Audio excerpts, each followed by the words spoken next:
just want to say how you know happy I am to speak with you guys. Since the last time we spoke, I just kept track of what you guys were putting out, and there's something.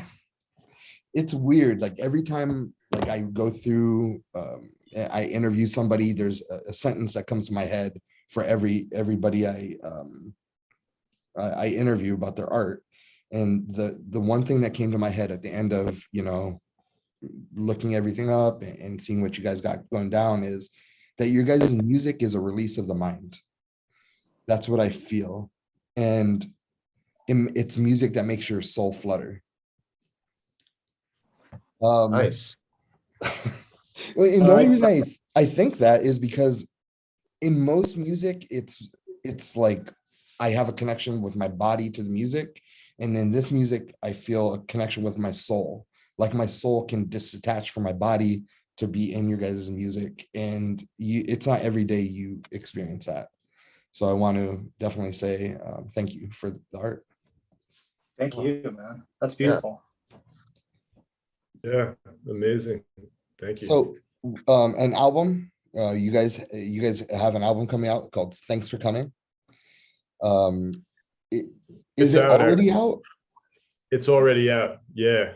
It's been out for a while now. I think like I don't know how long it's been. It's already out, but it feels like a long coming out party. I mean, because we're kind of low key. People are still discovering it, as if it's brand new. When you guys are creating this, what we know that, or I know from a past interview I've done with you guys that you guys did this like just, hey, we should do an album or we should do a band, and you guys finally got together, did the band. When you guys are creating this, what is the main goal that you guys are meaning to do? Like what is the main goal behind your art?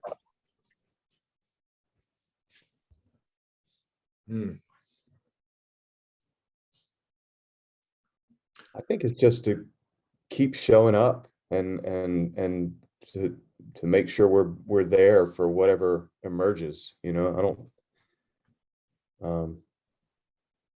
Matt. Matt, you froze. Yeah, I feel the same way. Like I don't think that we necessarily have a goal or even that that there's like a goal, but yeah, it's more like appreciating what the three of us bring out of each other, or sort of acting as a conduit for whatever that is. Oh, one other thing I noticed is the visuals of your guys's videos are, it transforms you, right? It really takes you into a different mind space. What was the idea with Nevertheless, the video Nevertheless? It's so fun. It's just a fun video, and the music just guides you. How'd you guys come up with that concept? Yeah, that was mostly it was our friend Dylan Greenberg who kind of came up with most of the concept, and we were just kind of along for the ride, really. Dylan is a director who we love, and who has a band, and we were just like, just how does the song make you feel? And that's kind of what Dylan presented to us, and it was just perfect in every way. We were like, done, love it. Yeah, there was just something Dylan intuited about the song that was, maybe the specifics weren't exactly what each of us had in mind. I don't even know what Peter and Matt have in mind when they think of Nevertheless, but there was something about what Dylan proposed that felt completely right in terms of the sensibility. And I liked that while it's obviously kind of dark and scary, it's also got an element of camp and fun and silliness about it at the same time, which feels right for us. Yeah, I'll just add that quickly that it reminded us of like old school MTV videos Yes. when Dylan first showed it to us. So we were really excited that they were able to tap into that. Another video, I think you guys are promoting a single right now, Tomorrow Screams. And with that video, the shots in that video to me were amazing. And even the opening note of that song, it triggers me to go. And it sort of, in a way, it's heartwarming and reminds me of my childhood. Those are the notes I have on it. In that video, I got two questions for the song. With the opening note, like, is that something that's like, or we're starting with this, or is it something that we finish the song and like, oh, check this out, should we start like this? How did that happen? Do you remember what that was? Yeah, I think it started like I wanted this feeling that the song just snowballed, and so it really could have started with any one of those melodies that kind of come in, but that kind of weird like oboe-ish sounding synth made a good initial like hello, opening to the song. So I think it just was simple, and it shared the chord progression in a really innocent way, and then everything else was able to like build on it. And yeah, that would be the answer to that. And that's So, another video. Sorry, go ahead, Matt. Oh no, go ahead. I'll ask him after. All right. So that's another video where we just gave license to a friend and artist, Lexi Moreland, in this case, who we love and trust, and she had her sort of vision for the song, and we just went with it. I was in that house in somewhat rural Massachusetts, suburban Massachusetts, really. And the guys came up and Lexi came up, and yeah, we just spent a weekend as her guinea pigs in this sort of, yeah, it does feel like a nostalgic feeling of childhood, unsupervised, sort of aimless play. And yeah, there's something about it that I don't know, she managed to capture something about how it feels to be in the band. Yeah. And also she created something that I felt was so copacetic with the sound. The visual really matched the stories that she was telling, matched the feeling in the song like perfectly. I thought that was kind of remarkable, actually, that Lexi was able to nail that. And I'm an 80s kid, so like when I first heard that opening synth go, I immediately got transformed back to the late 80s, where I'm not sure if you guys remember a television show called Monsters. It's like a weekly episodic television show, and they go, oh, Candy Critters, like the little girl and it's her dad, looks like so it really reminded me of that, the opening line. And then, like you said, it just snowballs, and it transforms you into this, a part of my brain that hasn't been unlocked for years, with my childhood. And I know exactly what it's like to be climbing those trees, to going through the forest, and to doing, throwing rocks in the creek. I mean, that was my life. And it's sort of like, have you seen that movie Ratatouille, where the rat, where he takes a bite of the strawberry and then the cheese? Oh yeah. And then it's a combination. He just gets, oh my God, this is, or even when Linguini eats the Ratatouille for the first time, he goes back to his childhood. Yeah, that's what it felt like to me. And I was, you don't have music nowadays that makes you feel anymore. And that's why I'm so excited to get into your guys' brains about this. What else do you like to listen to, Tim? I'm just curious what other stuff you're listening I literally listen to everything. So on my playlist, I have a little bit of hip hop with Super Duper Kyle. I love a band, Pink Floyd. I'm a really big Pink Floyd guy.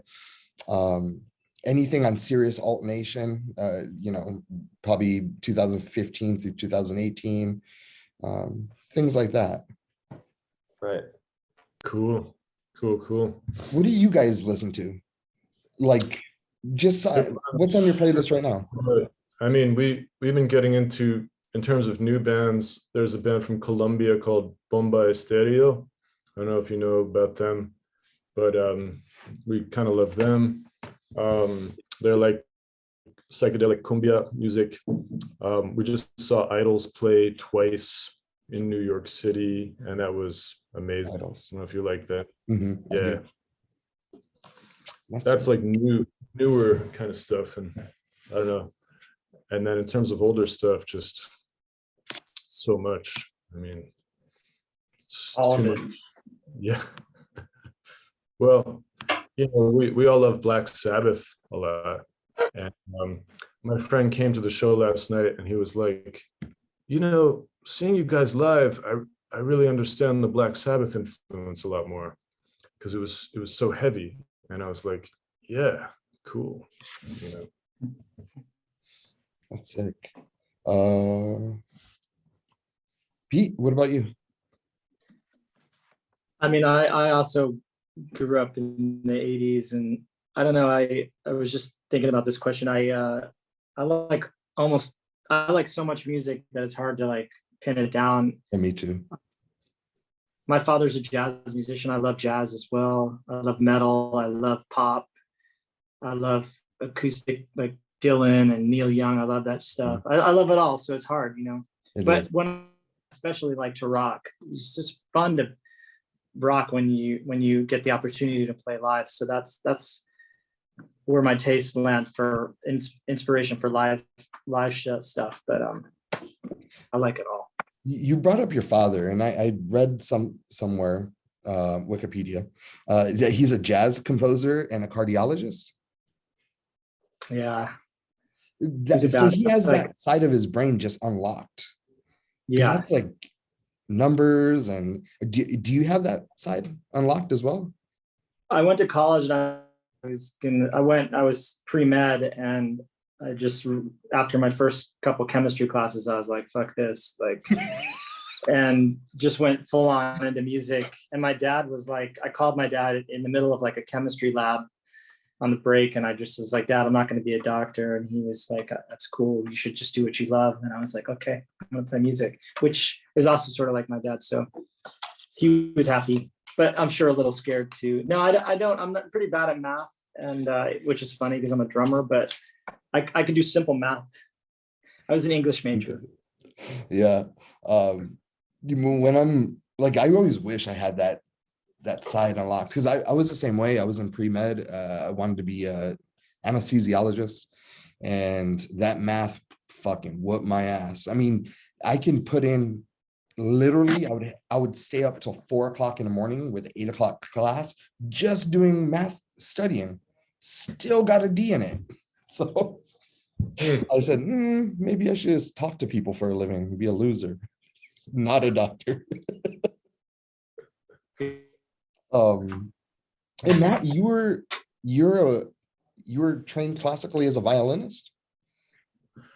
Yeah, oddly enough, in high school, I played violin at the Music and Art, LaGuardia Music and Art School, which people know is the famed school in New York City.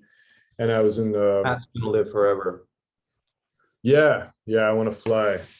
Yeah, I want to Hi. live forever. Sorry. Yeah, and and that was a great time. It was a lot of fun, I loved it.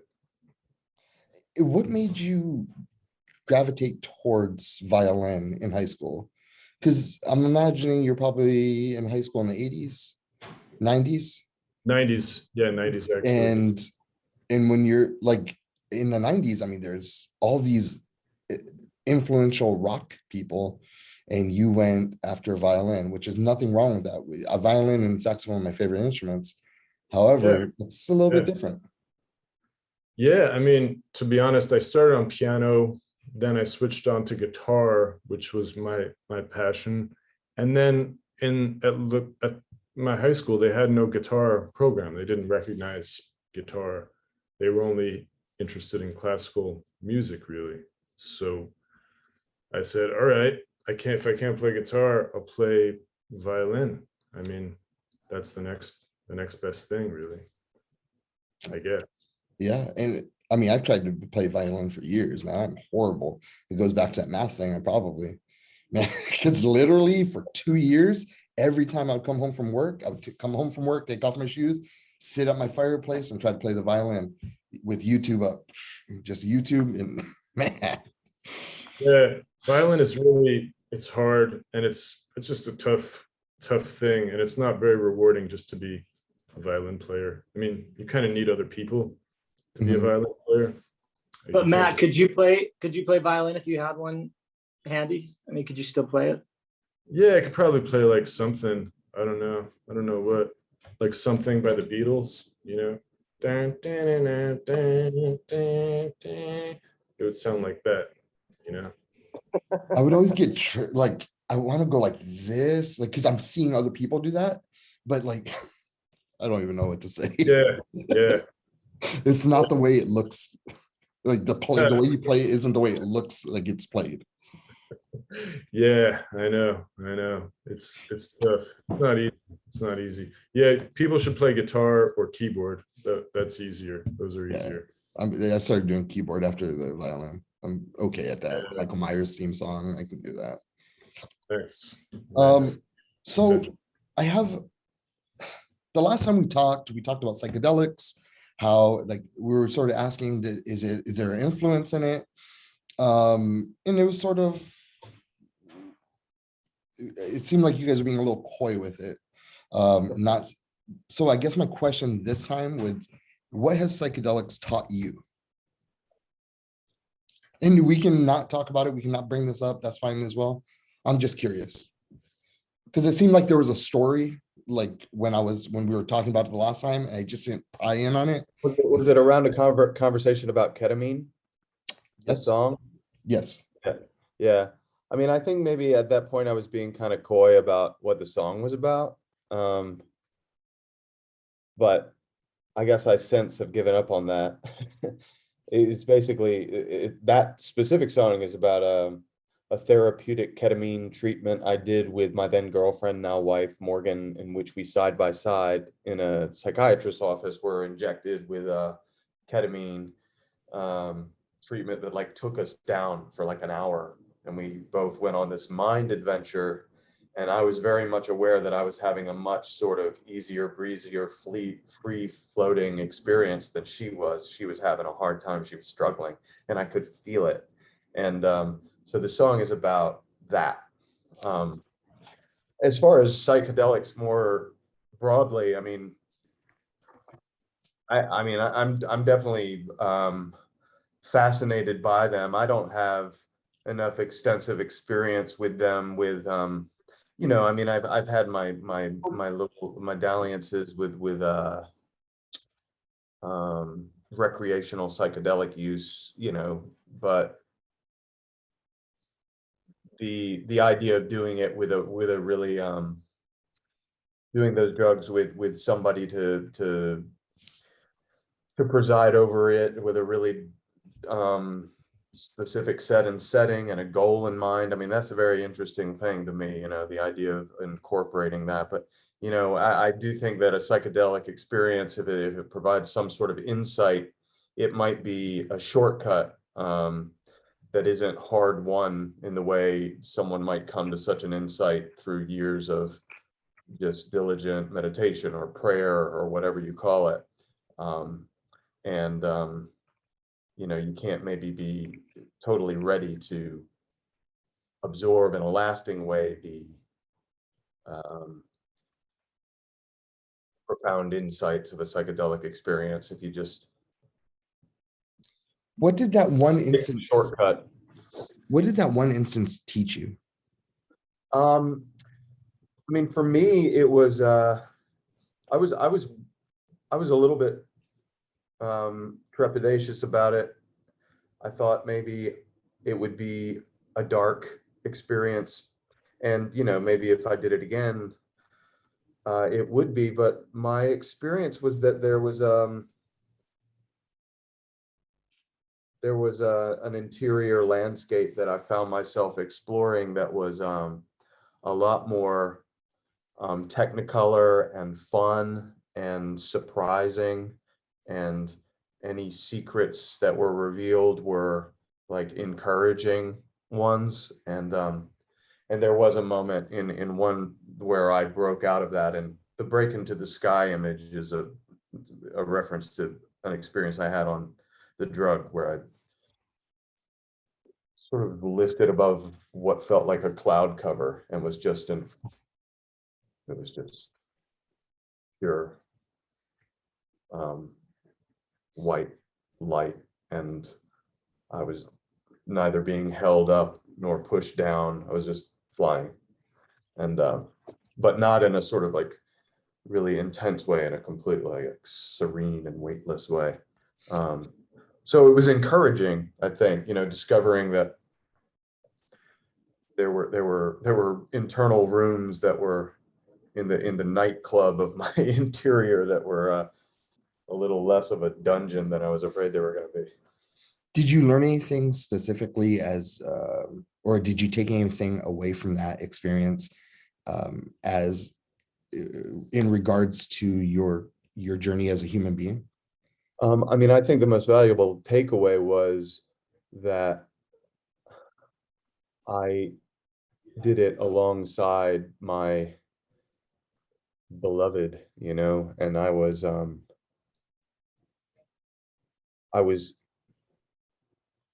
lost in the experience, but I was sort of with her as well. And there was one of the two times where it was really bad, and I actually kind of tried to leave whatever my trip was and try to intuit hers. I think it solidified a connection I have with her as much as anything. That's awesome.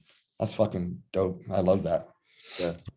Hold on, let me see what else I got here. I wanted to say Too Cool to Care is my favorite song. That's my favorite song on the album. Out of all the songs, like, good job. Nice.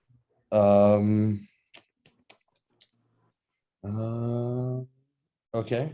So I have another thing I'm just curious, because you guys are very thought out, well, it feels to me you guys are very, like, your art is really thought out, and I might be wrong. You guys might just be, this is art. Is there any Easter eggs to look for in the album or on any of the videos that the casual fan might not see?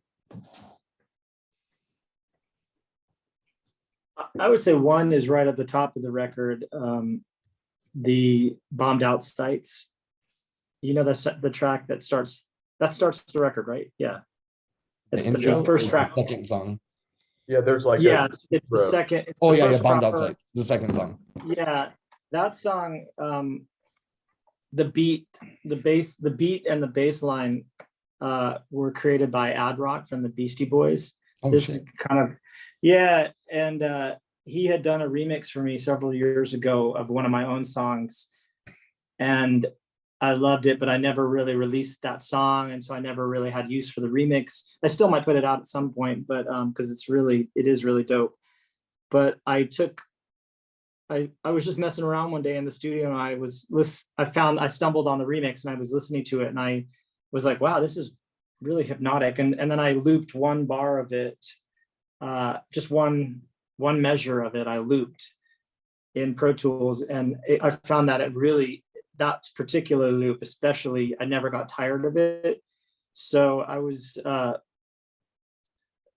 just messing with it, and Mike heard it, and he was like, oh yeah, I got a melody for that. And then this story came out from him about his motorcycle Hong Kong, and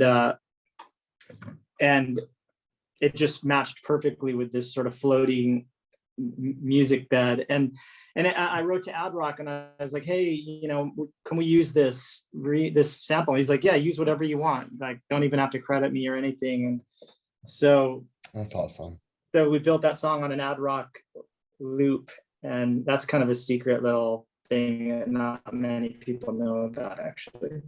That's fucking awesome. That's what I was looking for. Something like that. Hey, Tim, Oh. I'm sorry to interrupt, but we only have time for about 1 or 2 more questions. Okay. All right, let's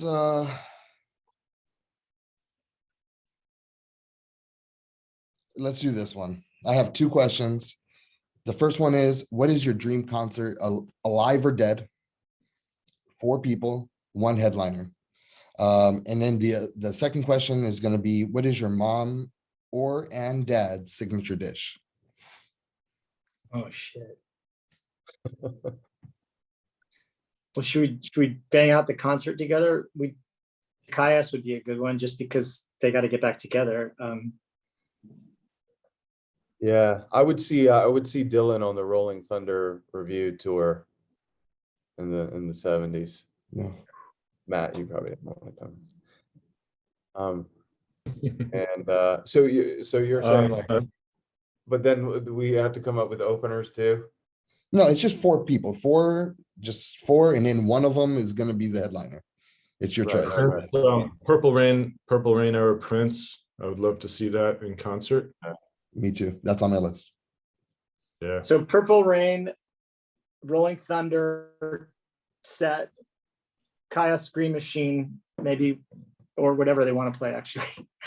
And one more, Joni Mitchell. Yeah, Joni, just intimate acoustic Joni. Yeah, she could just come out there with just her guitar and blow everybody away.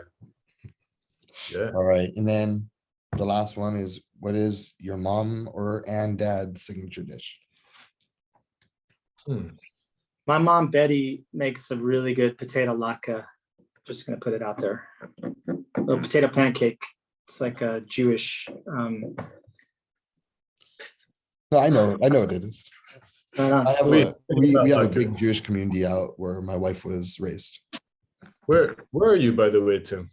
I'm in Ventura, but my wife was raised in Agoura Hills.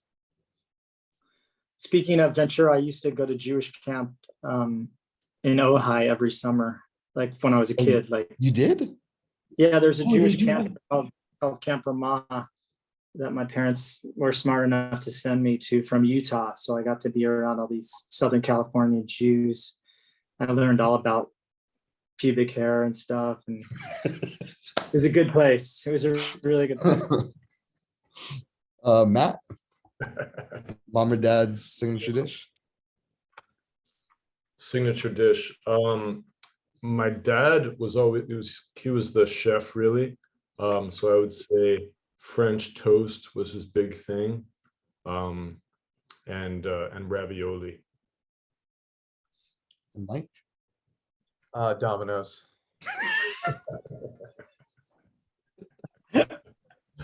Yes. That's my mom's. It was amazing. My mom, yeah, it was a fantasy. Just a lot of really good fast food.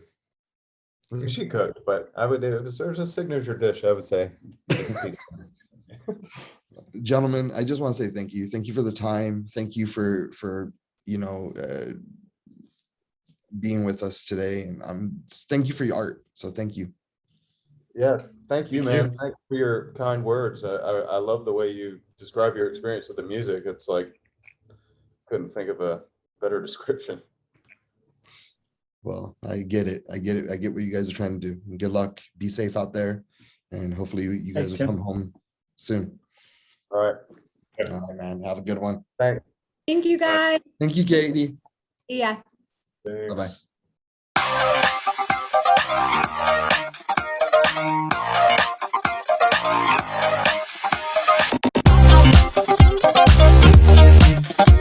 Bye-bye.